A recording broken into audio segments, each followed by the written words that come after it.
Nuestro siguiente programa...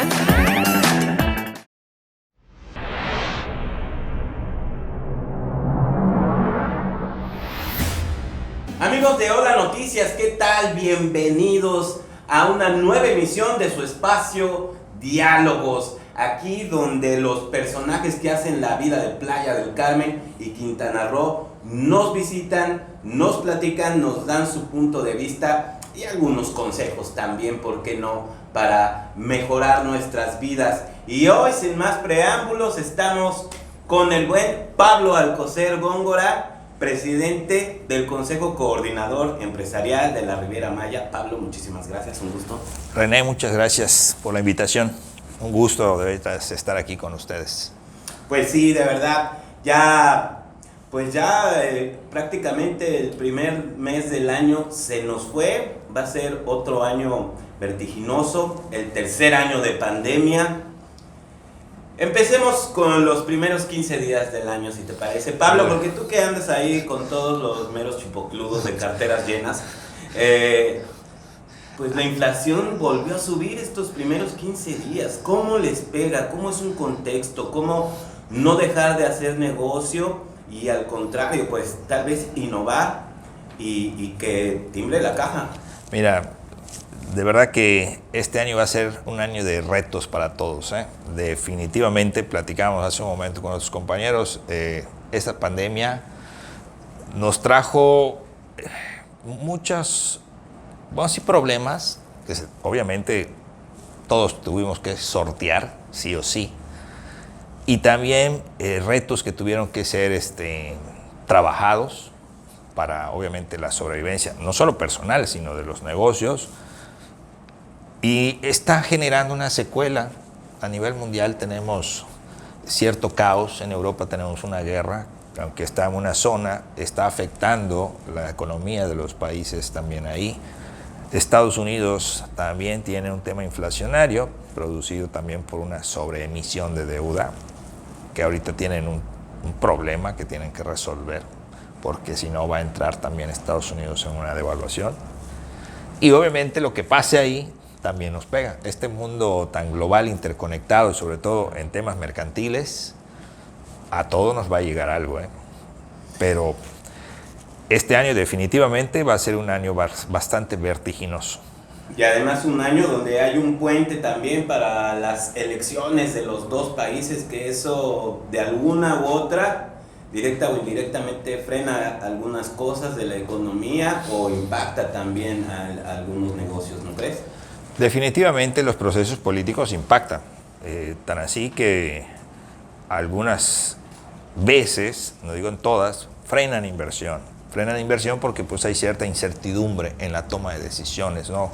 ¿Qué va a pasar a nivel gubernamental? ¿Irán a cambiar el marco legislativo o jurídico, perdón, de nuestro entorno? Y eso nos va a afectar, ¿cómo nos va a afectar? Y cuando hay incertidumbre, obviamente se frena el stand-by.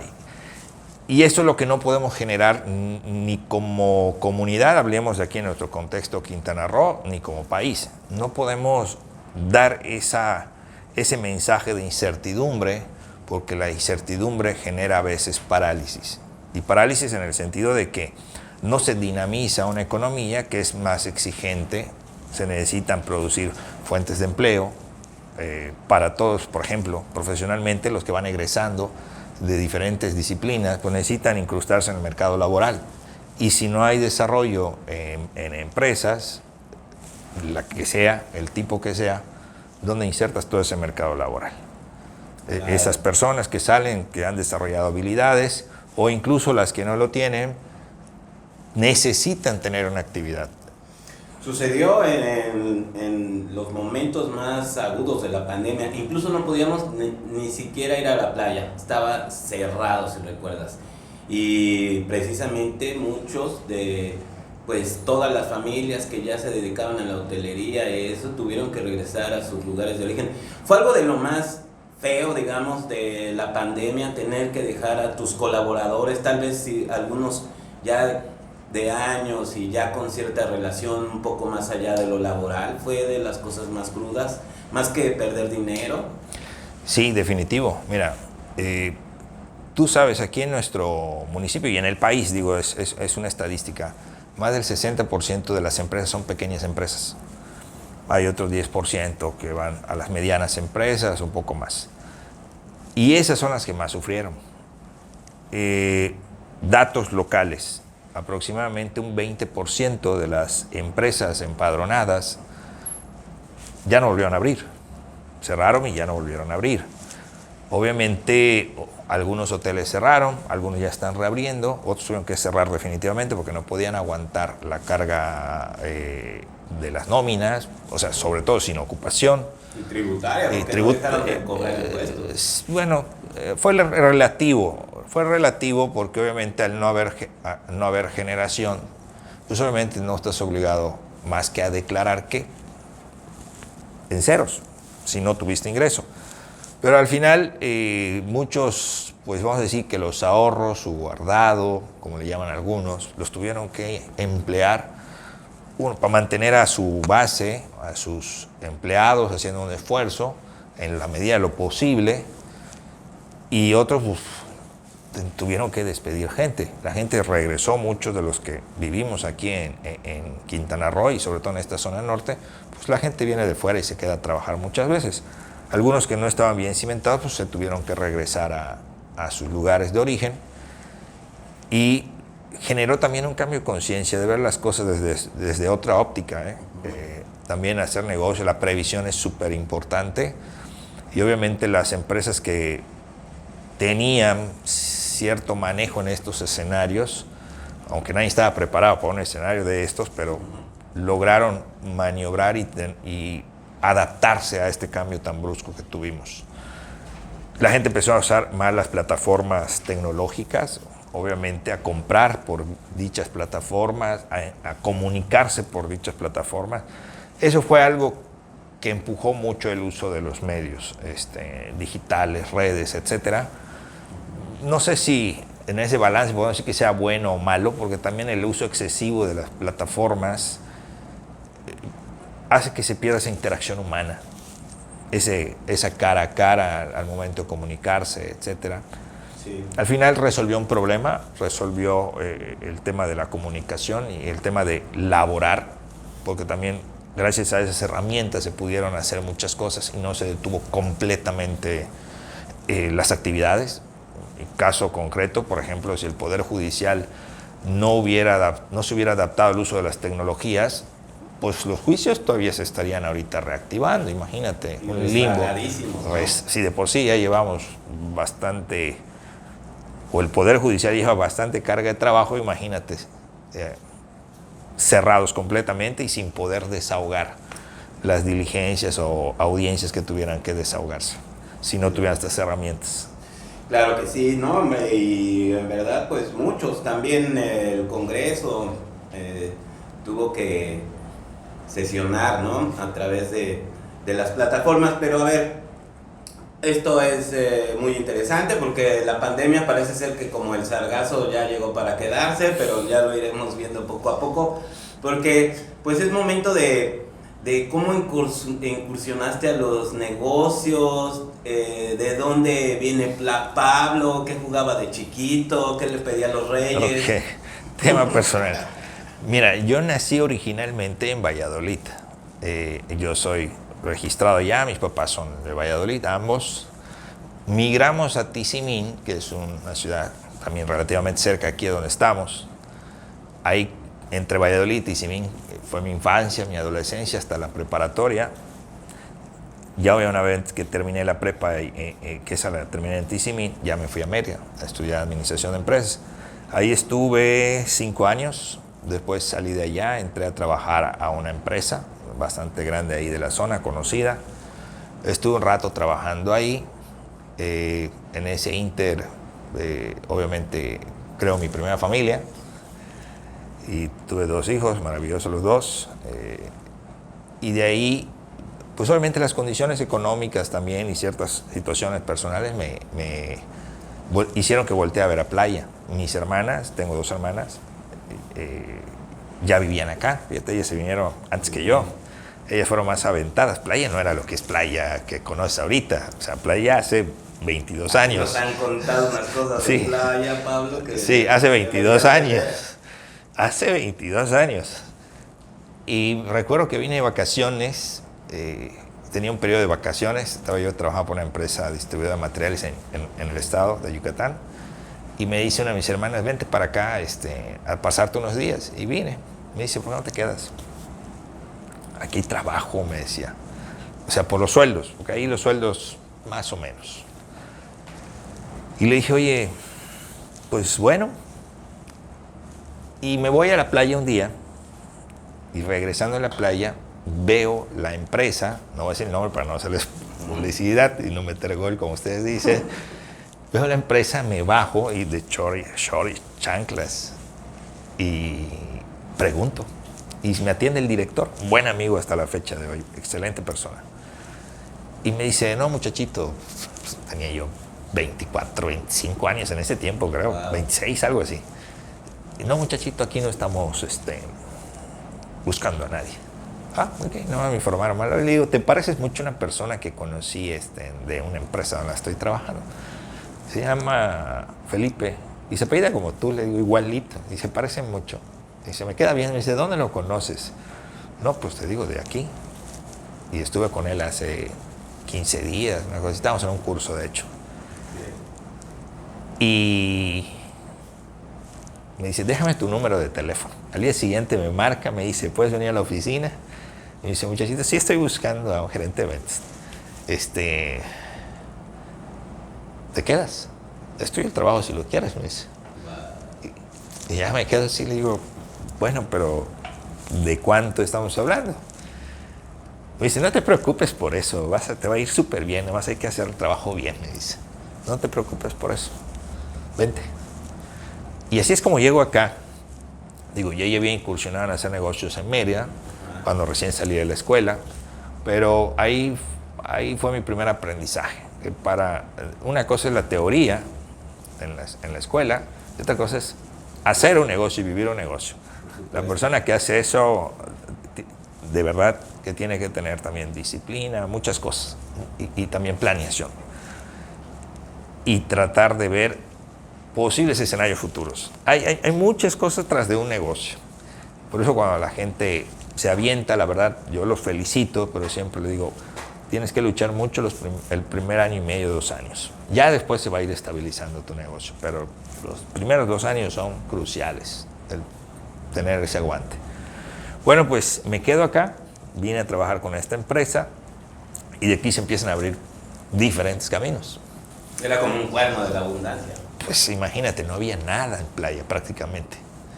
Prácticamente nada. Nosotros íbamos a la playa con los amigos. En ese tiempo, pues sí, tomaba las copas. Me acuerdo que llegaba a seguridad pública. Estábamos allá en la playa con la nevera. Muchachos, ¿cómo están? Bien, sí.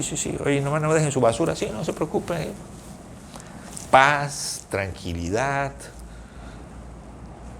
Ahí es donde por reflexiones, ¿no? Tenemos éxito económico, éxito turístico, es cierto, pero ese éxito ha traído a más gente y ha propiciado este crecimiento tan vertiginoso, y así como atrae a gente positiva, emprendedora, que viene a aportar lo mejor que puede y también a sacar un provecho para él, para su familia o para los que lo rodean, pues también viene gente que no muy buenas intenciones. Por eso le digo, ¿sabes? Es el precio del éxito y tenemos que entender eso, pero tenemos que ir cuidando en la medida de lo posible siempre este entorno y esta sociedad. Y te voy a decir algo más. Tú lo sabes, tú has vivido acá, tú también no eres originario de aquí, del estado. Tenemos una mezcla de culturas que no hay en otra parte del país. No hay en otra parte del país. Aquí tenemos de todos los estados de la República y casi de todas partes del mundo. Sí. Más de nacionalidades están aquí, conviven, si no de manera, vamos a decir, permanente, porque tienen cierta estadía aquí, como turistas, de alguna manera. Sí. Entonces, esas son las particularidades de nuestro entorno. Sí, y realmente muchas personas que no se imaginaron llegaron y vieron la forma de quedarse, de donde tú quieras, podemos mencionar, ni se diga canadienses, norteamericanos, europeos, pero hay, como dices, de todo. Eso es lo especial de Playa. Y me decía un playense que platiqué con él, aquí en Hola Noticias, nacido en Playa, y realmente esa charla de que si hay identidad o no, él decía como originario de aquí, nacido aquí en Playa del Carmen, que esa es la identidad.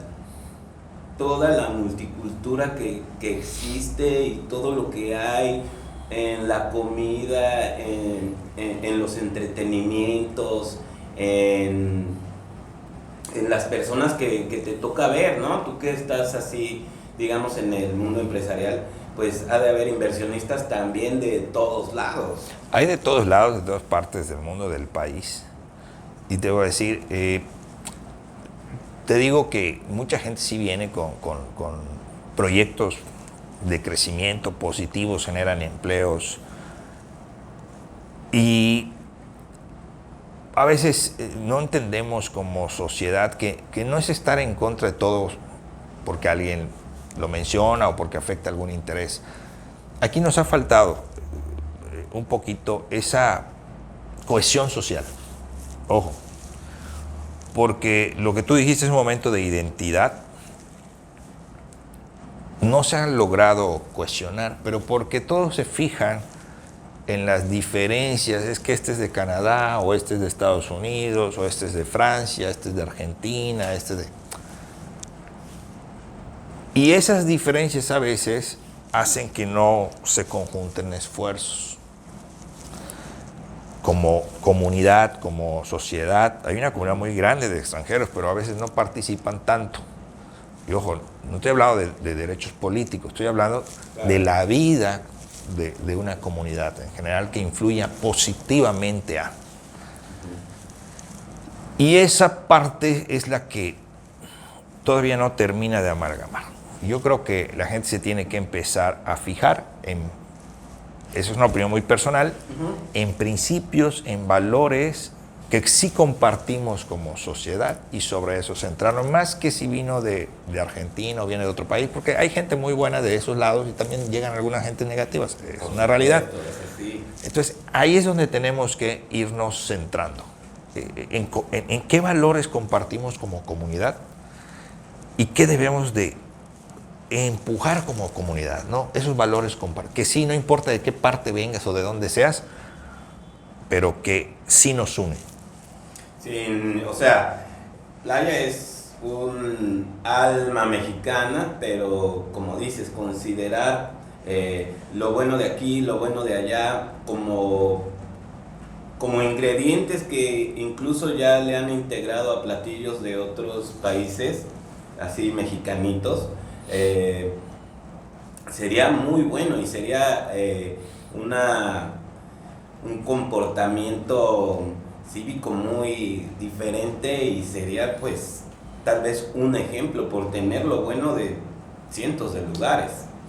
Sí, te digo que, por ejemplo, no voy a dar nombres, pero hay restaurantes donde tú ves que es de gente extranjera digo, son términos que residentes ya aquí, que tienen ya unos años aquí, que se han hecho solidarenses o quintanarroenses, mexicanos incluso algunos, y te das cuenta que agarran y fusionan, o no voy a decir fusionar, pero usan, por ejemplo, la comida típica de la región, hablando de, yo que conozco, la comida de la península yucateca, con cierta forma de hacer las cosas de donde ellos vienen. Entonces dices, es una buena idea, ellos se quieren adaptar, o sea, agarran lo que es de nuestro lugar y crean algo nuevo a partir de eso. Por decirlo de alguna manera, digo, no nuevo, pero a su estilo, a su forma, entendiendo o tratando de entender esa cultura, desde la parte gastronómica.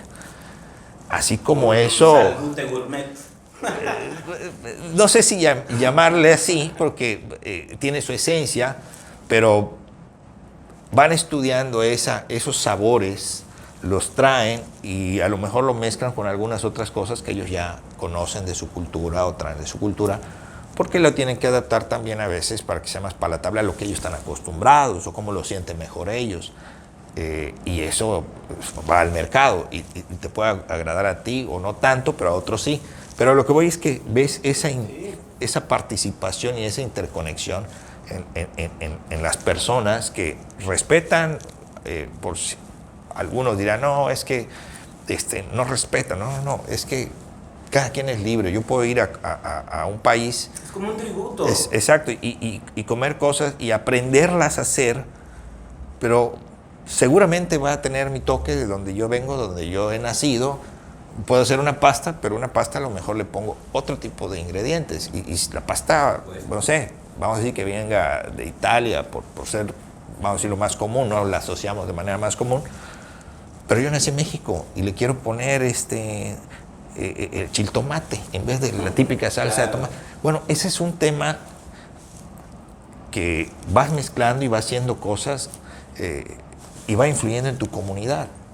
Parece nada, pero aquí para mí la influencia más fuerte de esa multiculturalidad la vemos en la comida. Que son más del Pacífico y norteños, pero aquí están riquísimos los aguachiles. Hay de todo. Nada, pero tienen que venir a probarlos a Playa del Carmen. Pero bueno, dejemos la comida. A ver, ayúdanos a entender qué es lo básico para ser empresario. ¿Los empresarios son fifís? No. Mira, le llamamos empresario. La verdad es que, bueno, la palabra tiene muy... Emprendedor. La verdad es que tener un negocio, abrir una unidad de negocio para... ¿Qué hace un empresario, comerciante, cualquiera que se dedique y genere cualquier negocio? Lo que hace es darle un servicio a la comunidad. Tienes que ver ese enfoque del empresario que va a servir a la comunidad con una actividad. Cuando tú entiendes eso, entonces dices, bueno, ¿cómo le quiero servir a mi comunidad? Pues entregando un buen producto o un producto acorde al precio que necesitan, a lo que demanda el mercado. Y no solo el producto, el servicio, la atención, el plus, etcétera. Tienes que tener esa mentalidad de que vas a servir. Cuando ya estás en esa mentalidad de que vas a servir, entonces vas a desarrollar una serie de ideas para hacerlo de la mejor manera para que la gente te prefiera o te busque tu producto, porque el producto que comercializas es muy bueno o el servicio que das es muy bueno. Necesitas tener esos principios. Para que seas exitoso en lo que hagas, necesitas ser disciplinado, tener esos principios de ese servicio hacia el prójimo o hacia la comunidad. Y partiendo de allá todo se va a ir dando. No hay fifís en el tema del comercio o la prestación de servicios, ahí no hay fifís. Tú te beneficias de esa actividad en la medida que lo haces lo mejor posible. Pues obviamente pues vas teniendo un poquito más de margen de utilidad. Obviamente, algunos dicen, es que se vuelven ricos. Bueno, ¿y qué problema hay en ser rico? Yo no le veo ningún problema. Una persona puede empezar de abajo y crecer y llegar acá y su familia continuarlo. Hay fortunas que son generacionales, que han venido trabajando y perfeccionando lo que hacen. Hay gente que empieza ahora, que tiene una tiendita en la esquina y al cabo de, no sé, unos años logra tener 3, 4 tiendas, dependiendo de las condiciones del mercado, del contexto social. Hay muchas cosas que influyen. Pero tienen éxito y a su ritmo van trascendiendo y de eso se trata, de ir creciendo, Y eso lo tiene que ver el que se dedique a emprender, a ser comerciante, tiene que venir con ese chip. Porque el fracaso, mira, yo también fracasé en varios negocios. O sea, ahorita tengo una actividad estable, desarrollo una actividad bastante estable, no me va mal. Y me meto en otro tipo de negocios, pero obviamente que también empecé... En algo la riega uno de repente. Y también... Es natural. Fregué varios negocios y no da pena decirlo. Obviamente no creo que a nadie, porque precisamente del fracaso aprendes. Del fracaso aprendes y construyes. Pablo, y a ver, pero como bien señalaste al inicio, esta pandemia nos enseñó a todos. Hizo actividades no sé cómo decirles, cuartiarias, quintiarias, porque también todo el mundo empezó, aunque sea con 10 sándwiches en la puerta de su casa. Y eso de alguna forma ya es emprender. Muchos les fue tan bien que ya ni siquiera regresaron a la hotelería. Prefieren su negocio que hayan iniciado cuando pues estuvo esta situación cruda de que iniciaba la pandemia. Y entonces son más comercios, cómo formalizarlos, conviene, no, pueden ser un canal que complemente un eslabón para que la cadena económica de playa se haga más fuerte, incluso que se piense ya en lo que siempre dicen de diversificar. Mira, obviamente que la pandemia generó áreas de oportunidad para muchos y hubo gente que las detectó, las aprovechó, la necesidad agudizó esos sentidos para ver dónde podían ellos incrustarse. Hubo gente que emprendió, empezó a hacer comida en la casa porque detectaron que alguien tenía esa necesidad de consumir. Regularizar, mira, es un tema complejo porque al final todos pagamos impuestos, o sea, todos pagamos impuestos. Algunos por nivel de ingreso, pues el ingreso no es tan alto, pues obviamente están exentos de ciertas cosas. Definitivamente la legislación estipula de que debes tener un lugar adecuado, sobre todo si te dedicas a comida, cierta normativa. Pero esa necesidad generó, bueno, en la parte de alimentos, pero en otras generó ese tipo de comercio. Muchos aprendieron a comercializar en línea, a subir productos en línea, a usar esas redes. Yo creo que el tiempo va a ir acomodando esta vertiente. Tampoco es un tema de sobreregular las actividades, sobre todo si fue una situación que se dio derivado de algo extraordinario. Porque al final te digo, todos pagamos impuestos. Desde que tú te levantas y te preparas un café, estás pagando impuestos. En la energía, pagas energía de tu cafetera, el café que compraste pagó IVA, el agua que compraste garrafón también está pagando. Entonces, en su momento, dependiendo de qué problemáticas, ¿por qué regulas algo? Porque hay algo que se está haciendo mal o está generando conflicto A.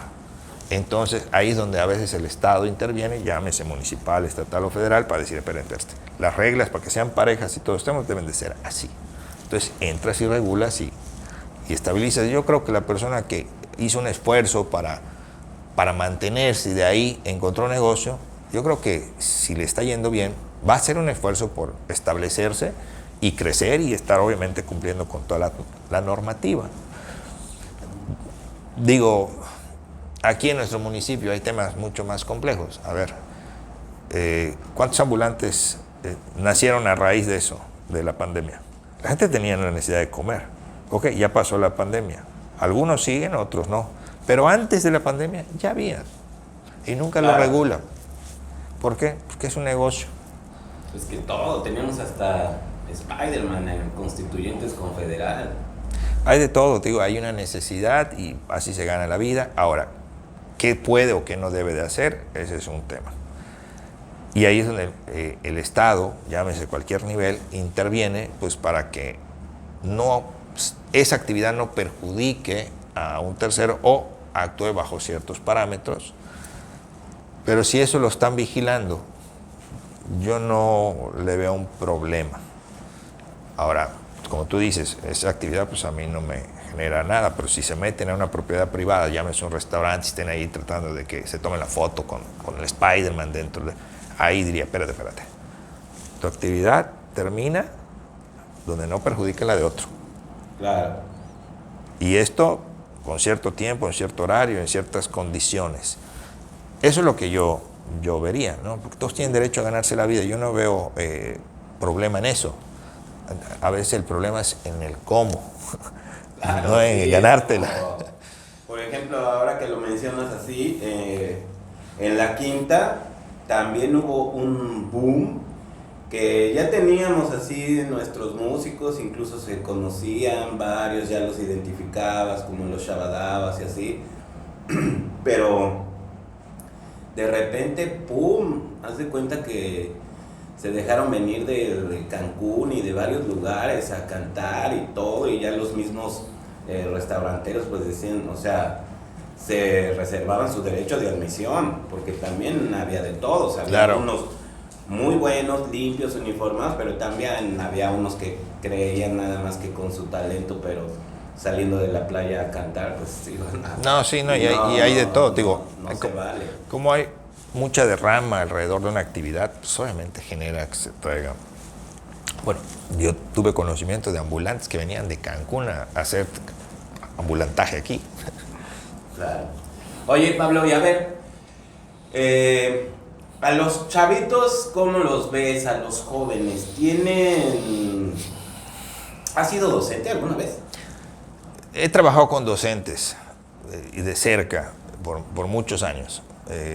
Mi mujer es maestra.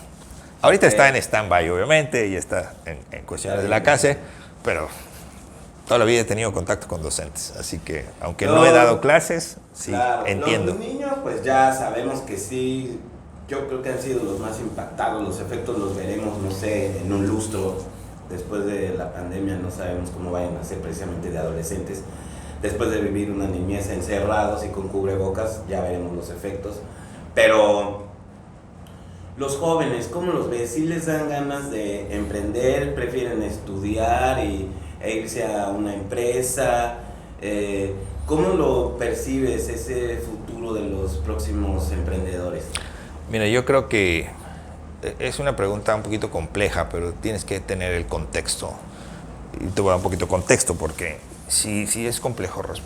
A veces los jóvenes piensan, yo fui joven, que el hecho de salir de la escuela y tener un título, eso es suficiente para acceder a ciertos niveles. Y más con las redes sociales que de repente ponen ahí jóvenes que tienen cierto grado de éxito y que, 25, 26 años y está viajando por el mundo y creen que eso es así, que esa es la realidad o la realidad de muchos, ¿no?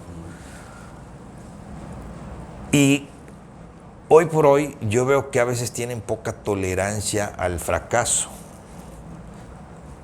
Y digo, siempre ha habido eso, uno va aprendiendo con el tiempo, pero uno tiene que prepararse mentalmente siempre, porque una cosa es la etapa de la escuela de aprender un conocimiento técnico que te va a servir y otra cosa es vivir las realidades de un ambiente laboral, la realidad de los retos profesionales, cómo lo haces, cómo te desenvuelves. Y ellos quieren ver materializado de manera inmediata o en el corto plazo, muchas veces, obtener cierto grado de éxito, ya sea económico, social, etc. Y yo veo que esa poca tolerancia que tienen al fracaso, igual a los comentarios, digo, decimos que hay una generación de cristal, en parte es cierto, porque nos ha tocado.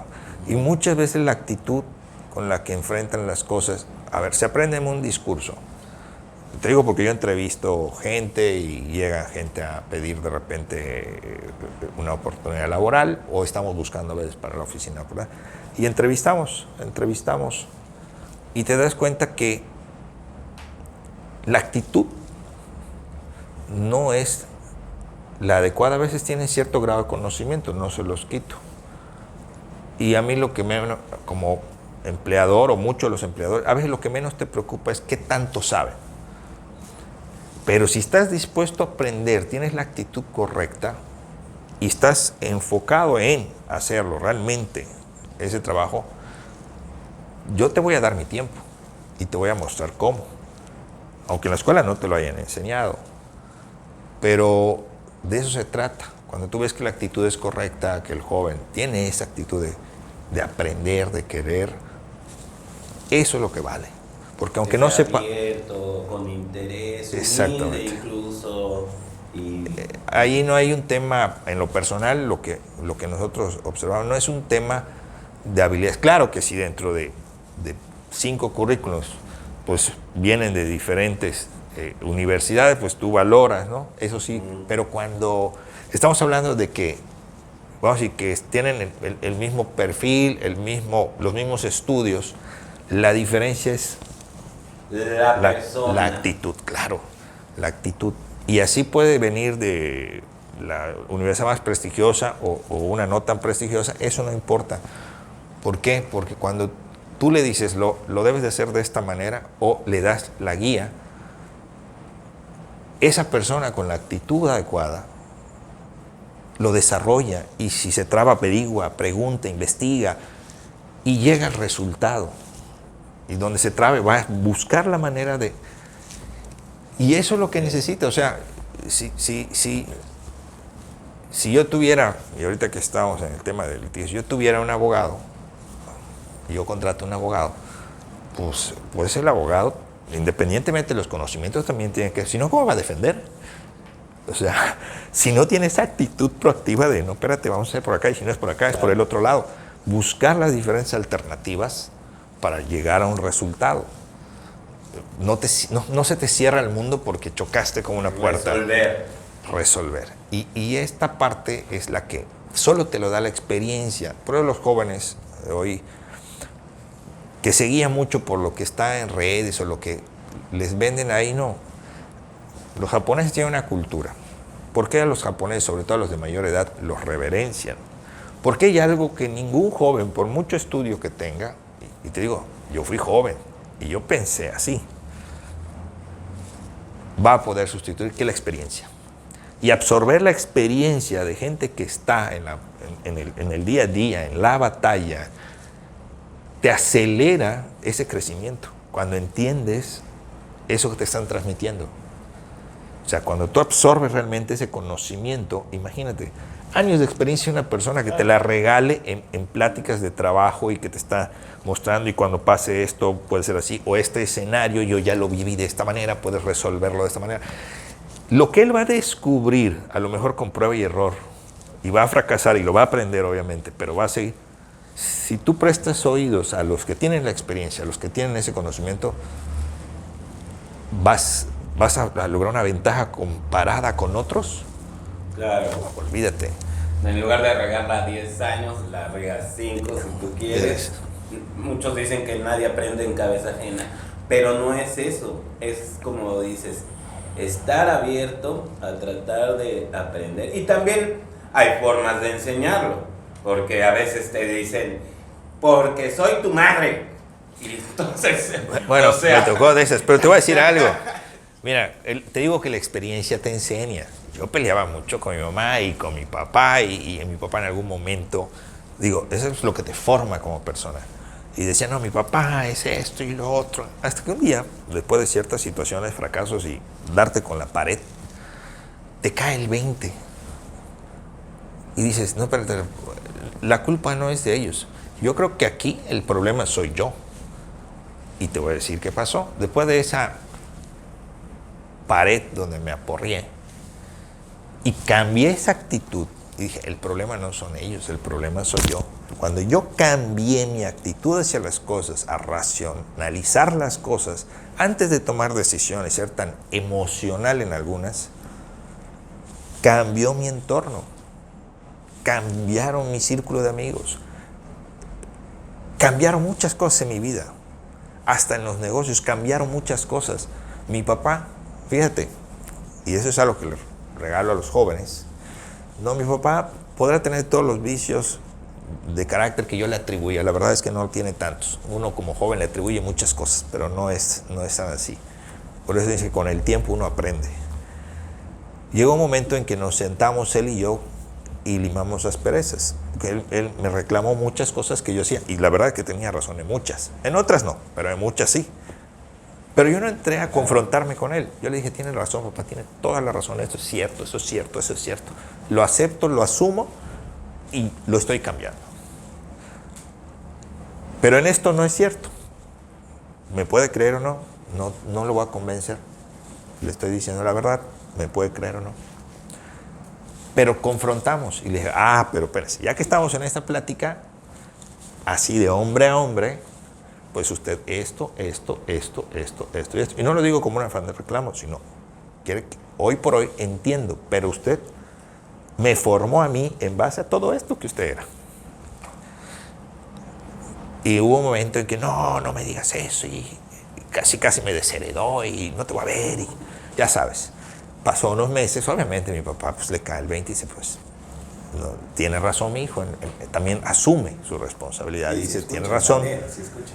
Y me acuerdo que para gente como mi papá, hay muchos que fueron formados como ellos, pedir disculpas es muy difícil en ese momento. Su forma de pedirme disculpas fue un día que se sentó a desayunar. Estaba yo visitando a mi mamá en la casa y me habla y me dice, Pablo, ¿ya desayunaste? Después de 3 meses de no hablarme. Pablo, ¿ya desayunaste? Y cuando me dijo eso ya entendí que era la forma de decir, ya, vamos a parar esto, ya te entendí, todo en paz.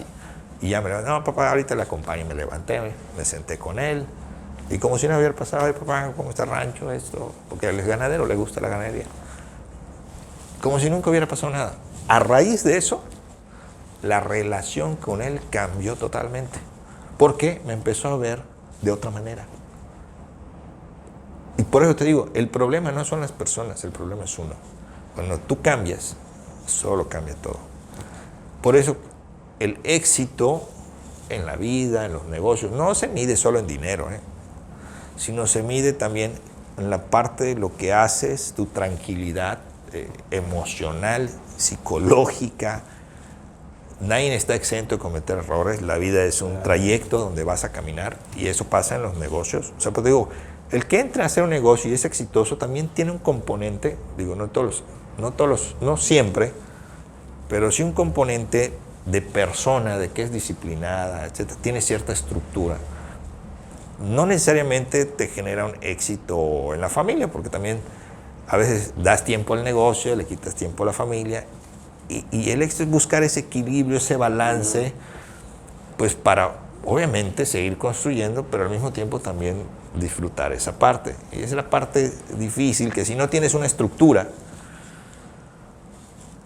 pues te pierdes. Claro, es como organizar tus tiempos, hacer tu agenda, mover tus horarios. Siempre va a haber un imprevisto que se te va a atorar por ahí algo, aunque todos trates de tenerlo programado. Pero llegaste a un punto, Pablo, que es muy bueno. La salud. Salud integral. Y también, como señalaste, esta pandemia pues nos enseñó muchas cosas. Y, a ver, desde tu punto de vista, ¿tú crees que esta reactivación económica que tuvimos como destino tuvo que ver un poco en que la gente, cuando ya pudo salir, dijo, nah, me voy de vacaciones a disfrutar de mi familia, a hacer lo que no he hecho, y se jalaron para acá? Sí hubo también ese cambio en personas. Mira, te das cuenta de lo frágil que es la vida. Esa parte creo que hoy más que nada la gente fue más consciente. Ojo, darse cuenta de que es frágil la vida no tiene nada que ver, y esa es una opinión personal, realmente con la pandemia. La pandemia nada más nos puso ese lente. Si tú vas a las estadísticas globales, mundiales o del país, tú vas a ver que los decesos comparados con la infección, pues realmente no es algo que digas, oye, nos íbamos a morir todos. Sí había que cuidarse, obviamente, sí había que preocuparse y atenderse. Digo, tuve un amigo muy cercano que se nos fue por el COVID, pero se le fue complicando y ya. Pero esa fragilidad de hacerte consciente hace que empieces a tomar diferente las cosas, la forma en que trabajas, en que yo disfruto lo que hago, honestamente. El estar aquí lo disfruto. O sea, si vengo es porque voy a disfrutar lo que voy a hacer. En mi oficina, cuando me siento a hacer algo, lo disfruto. Y si voy a ver un video, lo disfruto. Y si me voy a ir a la casa y me voy a sentar con mi mujer a ver una serie, lo disfruto. Y si te vas a un protocolo de gobierno, y lo disfruto y aprendo. No, en serio. Dirás, Pablo, la verdad es que no es algo forzado. Por eso a veces escojo ir o no ir. Vas a ver que va a haber muchos. Oye, ¿no fuiste a tal? Pues es que no tenía ganas. Si no tengo ganas o tengo otra actividad que considero prioritaria, pues no voy a ir. le doy a lo que considero prioritario, a lo que considero debo de atender, lo voy a atender porque lo hago con gusto. No, nunca me voy a forzar a hacer algo que no quiero. O sea, eso te lo digo, porque nunca lo vas a hacer bien. Cuando algo no lo agarras o lo haces tuyo, nunca lo vas a hacer bien. Siempre lo vas a hacer forzado, y cuando lo has forzado, siempre va a haber un margen de fracaso o de falla. Entonces, yo disfruto. Entonces, cuando cambias de ver esto, esta forma de ver la vida, la gente empieza a tomar decisiones. Entonces se dan cuenta que es más importante hacer algo que quieran hacer y disfrutar lo que están haciendo, que también hay que tener un equilibrio, volvemos a lo mismo, y priorizar, empezar a priorizar la relación con tu familia, la relación de disfrutarla. Puedes darle más tiempo, menos tiempo, pero empezar a disfrutar eso.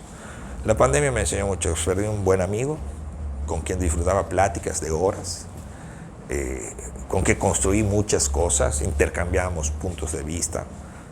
Se fue mi mamá, no provocada obviamente por la pandemia, ni por el COVID. Mi mamá tenía una enfermedad degenerativa, pero también se fue. Yo ya estaba preparado para esa pérdida porque yo lo veía que en algún momento iba a pasar, pero entonces disfruté lo que es y recordé muchas cosas. La enseñanza, por ejemplo, de ella. Por eso te digo que cuando tú te haces consciente, y ahorita que la gente es muy consciente, empieza a darle el valor adecuado a las personas. Al final, mira, podemos construir mucho y es parte del camino, y tener mucho éxito económico, por decirlo así. Pero te lo llevas, realmente no. Mejora tu vida un poco mejor, sí, te da facilidades de viajar, mejora la de tu familia, sí, pero no te lo llevas, no te llevas nada. O sea, es la satisfacción de haber empezado aquí y llegar aquí, hacer todo ese camino e irlo construyendo. Mucha gente ve el resultado, pero no ve lo que hay atrás de ese resultado. Horas de estudio, horas de trabajo con otras personas, de aguantar situaciones, trascender situaciones, buscar soluciones. Y de repente ven el resultado y dicen, no, es que esta persona, no. Y yo por eso cuando veo que alguien, siempre hay un trabajo atrás. Aún hasta los que heredan algo, que dicen, no, le costó el papá, sí, pero si lo ha mantenido y lo ha crecido, también hay un trabajo y hubo una enseñanza y hay un trabajo que está haciendo. Le dieron las bases, bueno, no es culpable, y algo está haciendo bien si crece, exacto. El que no hace las cosas, pues, también va para abajo, así es sencillo. Oye, Pablo, ya que decías, y para ir cerrando, el tiempo ya sabes cómo es, pero bueno, espero nos acompañes en una próxima ocasión, hablando de otros temas. Gracias. Claro. Pero, ya que hablas de eso, ¿te costó mucho trabajo? O sea, yo te conozco desde antes, pero la Canaco, o sea, siempre te ha gustado, además de tus actividades, tus negocios, pues compartir con el gremio, con tus compañeros, cuando las ve ahí en la mesa de Tropical, hasta te da gusto verlos, porque dices, estos son como nosotros en el Andrade. Mira, son muchos años también de conocernos, y obviamente es gente a la que valoro y aprecio mucho, a todos ellos. Digo, como personas, fuera de que obviamente también tienen sus liderazgos en sus organismos y todo. Mira, yo he aprendido mucho de ellos. O sea, yo empecé por esto aquí, por ejemplo, a participar en la Cámara por invitación de Eric Martínez. Eric me invita una vez yo tenía un negocio antes de volverme abogado, porque después estudié Derecho. Vamos a decir que estudié Derecho posteriormente. Y entonces me invita, participo con él en unas elecciones, me dice, oye, ¿qué quieres? Nada, le digo, yo vine porque somos amigos. Y al final me dice, no, participa, y ahí empiezo a participar. Bueno, me tocó ocupar algunas posiciones, para alguien lo hice bien y me seguían invitando, hasta que llegué a ser presidente del organismo. Pero también fue todo un aprendizaje, aprendes mucho de gente que está allá. El tema de grupos, el tema político empresarial, también aprendes mucho. Al final, lo que vale es un liderazgo y lo que haces con ello. O sea, el liderazgo no es que yo lo haya construido, no, la gente me lo da, o sea, me lo reconoce. Eso es lo que vale. ¿Por qué? Porque va por un trabajo. Bueno o malo, hay un trabajo y ese trabajo vale algo para las personas, por eso confían en ti. Te pueden dar la oportunidad, pero si lo haces mal, pues no sirve de nada, o sea, debut y despedida decimos, ¿no? O sea, pero cuando haces algo bien y lo vas construyendo, pues obviamente generas esa confianza y esa confianza se va transmitiendo.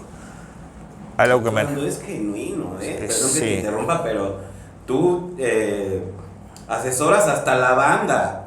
Hasta la banda donde tocamos le toca una asesoría de Pablo de repente. Si alguien necesita algo y está en mis manos, yo no tengo ningún problema. Mira, algo que, por ejemplo, me he cuidado mucho, digo, me he cuidado y no desde el punto de vista político, sino personal, tratar de no ofrecer lo que no puedas cumplir.